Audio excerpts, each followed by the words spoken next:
Ju responde chegando aqui com um pouquinho de atraso, porque eu tive alguns problemas de viagem para chegar em Londres, assim como as equipes tiveram alguns probleminhas para chegar até Interlagos com o bloqueio das rodovias, mas eu conferi com a assessoria do GP de São Paulo e tá tudo bem, esperemos que esteja tudo bem também para as equipes chegando a partir do domingo para a corrida no Brasil. Mas o nosso assunto aqui é o GP da Cidade do México. Vocês perguntaram muito sobre por que a Mercedes melhorou tanto, porque a Ferrari caiu tanto e como foi possível o Max Verstappen fazer um primeiro stint tão longo, né? Essas foram as perguntas que mais se repetiram e também as mais interessantes que vocês mandaram lá no meu Instagram, uma F1 Live, sempre depois das corridas eu abro uma caixinha de perguntas nos stories e vocês fiquem à vontade para perguntar. Como pode um pneu macio durar tanto com o tanque cheio, né? Essa pergunta referente ao Verstappen,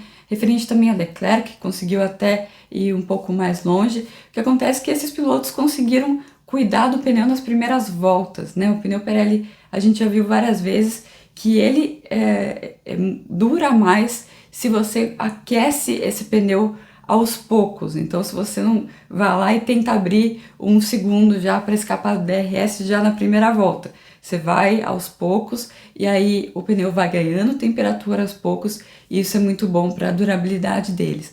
Mas não é só isso que explica.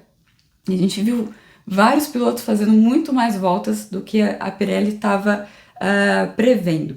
Quando a Pirelli manda para a gente os dados, primeiro que eles estão vendo a média de todos os carros. Então, pode ter um carro que está acertado para economizar mais pneu, o piloto pode guiar de uma maneira que vai economizar mais pneu, e tem um terceiro fator que é muito importante, que é a evolução da pista, que muitas vezes eles não conseguem prever com exatidão. Principalmente na Cidade do México, que é uma pista que evolui muito rápido, e tem um outro fator que atua muito na Cidade do México, que é a diferença na temperatura de asfalto. Quando tá sol encoberto com uma nuvem pequenininha ou encoberto mesmo com uma nuvem mais forte, a temperatura do asfalto vai oscilando muito rapidamente e isso afeta, temperatura sempre afeta muito no rendimento do pneu. O que aconteceu ao longo do GP do domingo passado é que a temperatura caiu em 10 graus durante o GP. Então na largada estava mais quente e foi caindo muito rapidamente e até por isso foi isso que pegou a Mercedes desprevenida.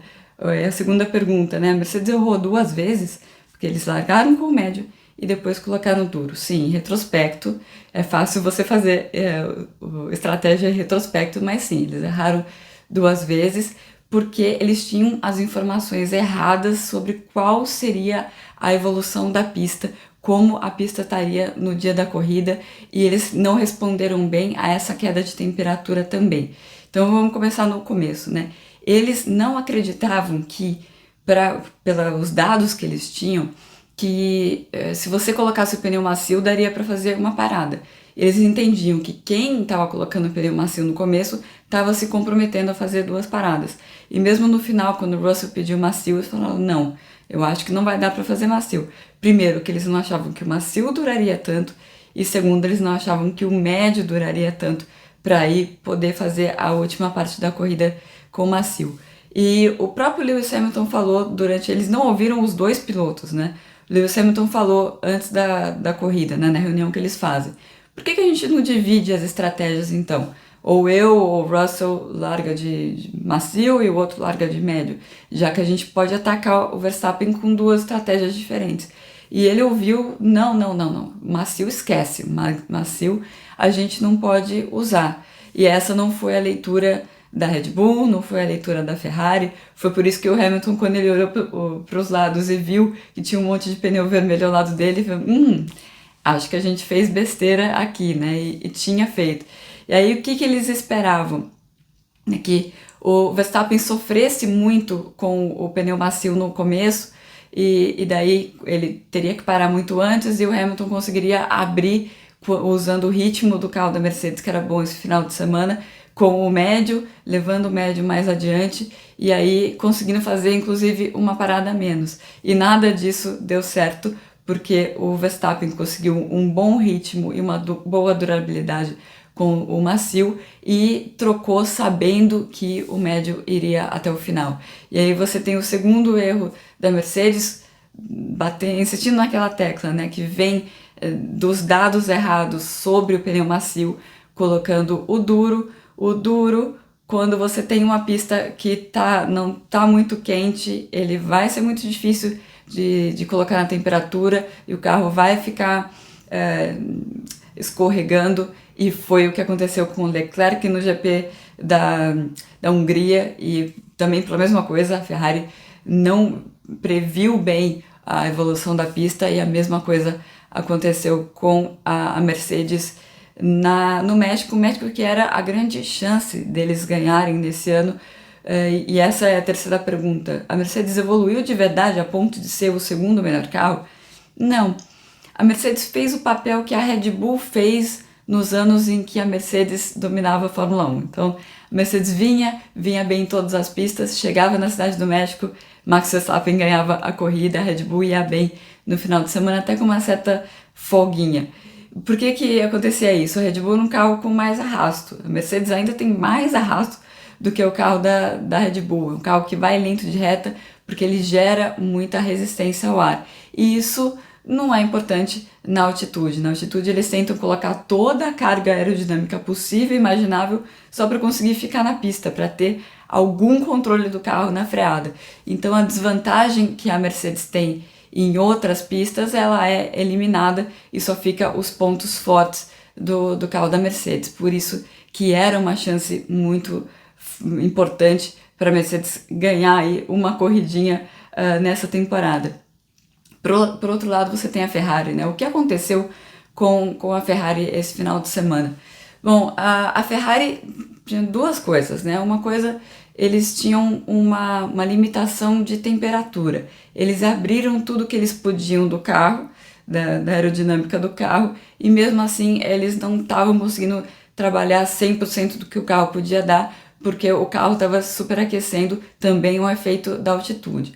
E aí eles optaram, diferentemente da Mercedes e principalmente da Red Bull, que trouxe uma carenagem que parecia uma televisão na parte de trás, a parte ali logo acima do escapamento, que é para dar mais espaço para o carro respirar, vamos dizer assim. E a Ferrari não veio com a carenagem normal deles, muito provavelmente por causa do teto orçamentário, e também uma opção sabendo já que eles não iam andar muito bem na pista da Cidade do México, por outra limitação que eles vão ter, que é o fato do turbo do motor Ferrari ser um pouco menor.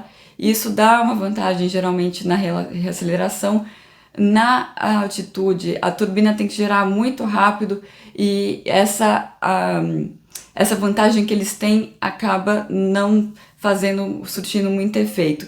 Então, por um lado, você tem a Mercedes, a desvantagem deles é apagada pela altitude, e a Ferrari, a vantagem deles é apagada pela altitude.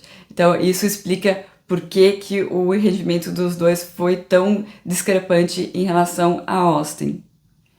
Qual o segredo do ritmo do Ricardo?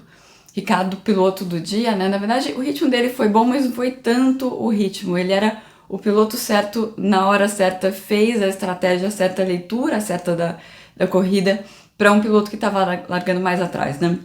Então, você está mais atrás, larga com um pneu médio, vai ali aguentando o máximo que você pode e coloca o macio no final. E ele teve a sorte de sempre estar um pouco atrás do pelotão ali, porque aqueles pilotos da Alpine, o próprio Norris, eles estavam muito olhando o que o outro estava fazendo para fazer undercut um em cima do outro, né? E você fazendo um undercut, você acaba antecipando a sua parada. Antecipando a sua parada, você tem muitas voltas até o final, e aí tinha que colocar o duro e não o macio.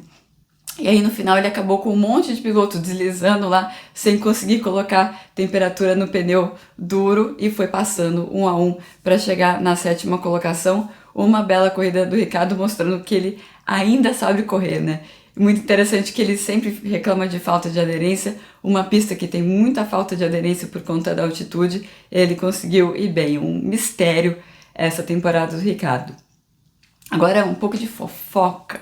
O que aconteceu entre Max e a Sky do Reino Unido? Bom, foi mais a Red Bull A Red Bull viu as declarações do Ted Kravitz depois do GP de Austin, falando que o campeonato de 2021 tinha sido roubado, ele usou essa palavra, inclusive, como a gota d'água de vários comentários que eles estavam vendo como maliciosos da Sky do Reino Unido em relação à equipe Red Bull, em relação aos títulos do Verstappen. E aí eles decidiram uma decisão bastante drástica, decidiram peitar a TV que mais paga, a TV que tem vários benefícios, vários privilégios na Fórmula 1, porque de longe eles são a empresa que mais paga pelos direitos de televisão, porque eles têm a Sky do Reino Unido, a Sky da Itália e da Alemanha.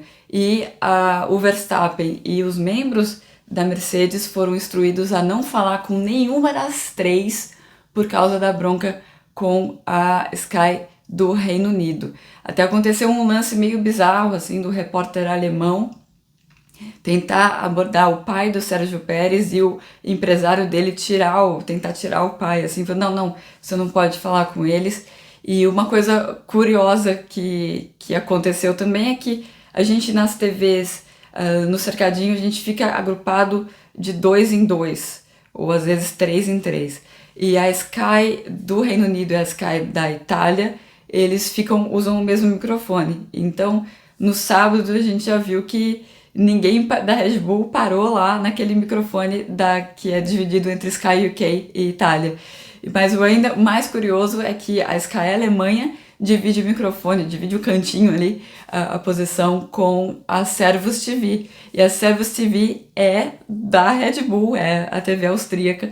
Então, enquanto a Servus TV podia fazer quantas perguntas eles quisessem, a Sky da Alemanha, que não tem nada a ver com o rolo, não podia fazer nenhuma. Como eu disse, isso da Red Bull ter peitado a Sky é um sinal muito, muito grande, muito forte, porque eles têm bastante poder dentro da Fórmula 1 e até por isso eu acredito que tenha sido mais um fique esperto e não uma coisa que vai durar até o fim da temporada. Fazendo um lembrete aqui, quem ainda não participa no Paddock da Fórmula 1 com a Ju, eu faço o meu convite. É uma comunidade, também uma assinatura com conteúdo exclusivo. Na nossa comunidade a gente acolhe todo mundo, fica longe desse fla-flu aí das mídias sociais.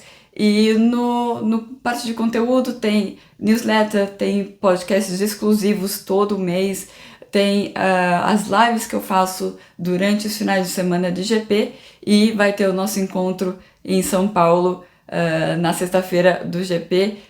Se você assinar agora, você tem direito a ir no encontro. Então eu deixo o endereço aqui e depois os detalhes na descrição de como participar. Indo para a reta final aqui, o que aconteceu no paddock com esse overcrowding, também conhecido como lotação em bom português? Bom, o paddock na Cidade do México ele é grande, tem uma área grande, bem maior do que São Paulo, e costuma ter bastante gente lá. Acontece que esse ano a coisa parece ter saído um pouco de controle. Eu sei que em anos anteriores eles tiveram problema de gente que pulou catraca e conseguiu entrar sem passe, mas aí essas pessoas são removidas. Mesmo as pessoas que tinham passe, parecia que tinha muita gente com passe. E tem uma outra coisa também, como o paddock é muito grande, você pode calcular um número decente de pessoas para ficar no paddock, mas elas acabam ficando agrupadas no mesmo lugar ali, porque tem um lugar que tem barraquinha de comida, que tem cerveja de graça, e também é o lugar onde os pilotos passam. Então ficava todo mundo acumulado ali, junto ali num espaço menor, e tava rolando uma histeria que sempre o GP da Cidade do México, de São Paulo, da Itália, os latinos são um pouco diferentes mesmo, e isso é normal, a Fórmula 1 sabe que vai ser assim. Você pode ter um paddock gigantesco como na China, que você não vai encontrar ninguém nunca e ninguém vai querer tirar foto com você, que vai ter pouca gente lá. Então você tem um pouco de tudo na temporada. Mas esse ano na Cidade do México tava uma histeria que eu nunca vi, assim, eu vi as pessoas enganchavam nos pilotos para tentar tirar, parecia que ia tirar pedaço, assim, dos pilotos, e aí eles tiveram que aumentar a segurança, os pilotos passavam com um cordão de segurança para ir até os escritórios. Então teve um pouco de exagero sim, e vamos ver o que eles fazem pro o GP do ano que vem, porque tem uma pergunta que sempre me fazem, né? O GP da Cidade do México é uma boa opção para ver em loco, né? É o GP mais próximo do Brasil, então o pessoal tem essa curiosidade, é um bom evento. O GP da Cidade do México, desde que ele voltou para o calendário em 2015, é considerado o melhor evento de toda a temporada, é eleito a melhor organização da temporada.